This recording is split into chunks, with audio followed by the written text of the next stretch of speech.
আমরা এখন যেই সরকারকে রাষ্ট্র ক্ষমতা পরিচালনার জন্য দায়িত্ব দিয়েছি, যাদেরকে ক্ষমতায় বসিয়েছি, তাদের দুই একজন ছাড়া অধিকাংশই অকমন না।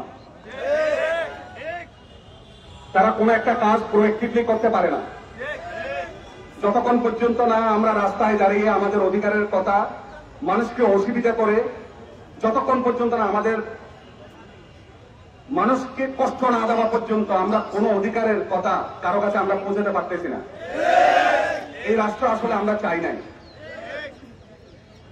আমরা দেখতে পাচ্ছি বারে বারে এই ধরনের ঘটনাগুলো ঘটতেছে। আপনারা যারা এখানে আছেন, রোদ বৃষ্টি ঝড় গাম একাকার করে এখানে দাঁড়িয়ে আছেন, এটা কিসের জন্য? না, আমরা কিছু কথা বলতে চাই, এটা শোনার জন্য, ঠিক কিনা? আপনারা আপনাদের কথাটা পৌঁছাতে পারতেছেন না। আপনাদের একজন গোয়ার গোবিন্দ একজন চেয়ারম্যানকে বসানো হয়েছে এবং গোয়ার কমি শেষ পর্যন্ত আপনাদেরকে এখানে নিয়ে আসছে। এটা এককভাবে ওনার ব্যর্থতা না, এটা আমি মনে করি সামগ্রিকভাবে এই সরকারের ব্যর্থতা। এই জন্য আমার প্রজাতন্ত্রের কর্মচারী স্বায়ত্তশাসিত হোক, ইন্ডিভিজুয়াল হোক, তারা কোনো না কোনো ফর্মে সরকারের সাথে রিলেটেড। তাদেরকে কেন এখানে আসতে হলো? আমি এমন একজনকে দায়িত্ব দিলাম, সে এদেরকে ম্যানেজ করতে পারে নাই। যে কোনো প্রশাসকে যাকে কোনো কিছুতে দায়িত্ব দেওয়া হয়, সে যত সাকসেসফুল হোক, এখানে এসে যে তার অধীনস্থ লোকজন এখানে দাঁড়াইছে, এটাই তার ব্যর্থতা। এটার কারণে হলে তাকে পদত্যাগ করতে হবে। সে যদি পদত্যাগ না করে, তাকে অপসারণ করা দরকার। আমরা সরকারকে কোনো ব্ল্যাঙ্ক চেক দিই নাই।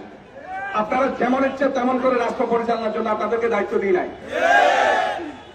আমরা 2000 শহীদের বিনিময়ে, গত 16-17 বছরের নিষ্পেষণের বিনিময়ে, হাজার হাজার নেতা কর্মী হত্যা, কম এদেশের জনগণ নিষ্পেষণের ভিতর দিয়ে গিয়েছে।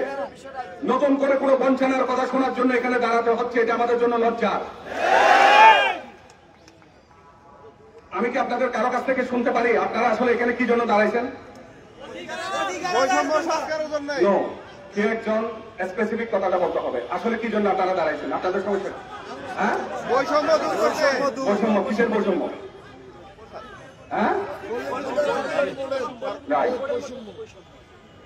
আমরা টার্মিনোলজি গুলো যখন আমরা ইউজ করি, কোন একটা শব্দ নির্দিষ্ট কোন একটা প্রেক্ষাপটে, পরবর্তীতে এই শব্দগুলো এমন ভাবে অপব্যবহার হয় আর এটার কোনো গুরুত্ব থাকে না।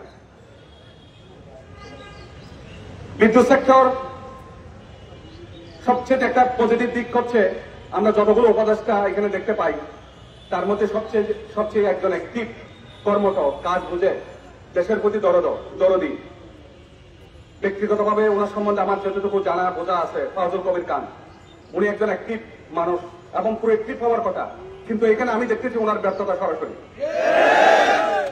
উনি প্রথম দিকে পল্লী বিদ্যুতের যখন আন্দোলন সংগ্রাম হয়েছিল, আমি দেখতেছি নো টলারেন্স লেভেলে ছিল, কথা শোনার অবকাশ ছিল না। তিনি ডে বাই ডে ওনার বোধ এবং বোঝ জ্ঞান বাড়লো দেখলাম। এরপরে ডিসি সম্মেলনের একটা সিদ্ধান্ত হয়েছে। আমি সবচেয়ে আফসোস লাগে, আমরা যখন কথা বলেছি পল্লী বিদ্যুৎ সমিতি নিয়ে, আমরা একটা নিরপেক্ষ তদন্তের কথা বলেছিলাম। আমি সরকারের উপদেষ্টা মাহমুদ আলমকে ট্যাগ করেছিলাম যে এখানে সমস্যা হচ্ছে, এটাকে দেখা দরকার, কিন্তু পরবর্তী দেখছি যে উনি দায়িত্বটা নেয় নাই। এরপরে দেখলাম সরকারের পক্ষ থেকে বিদ্যুৎ বিভাগ থেকে 5 জনকে, যারা নন ব্যুরোক্রেটিক, যাদের কাছে আমাদের প্রত্যাশা ছিল, এবার প্রথম আমি বাংলাদেশের কোন একটা কমিটি দেখলাম নন পলিটিসাইজ, নন ব্যুরোক্রেটিক, কিন্তু বাট ভেরি আনফর্চুনেট, এরা শিক্ষক হয়ে কিভাবে এতদিন পর্যন্ত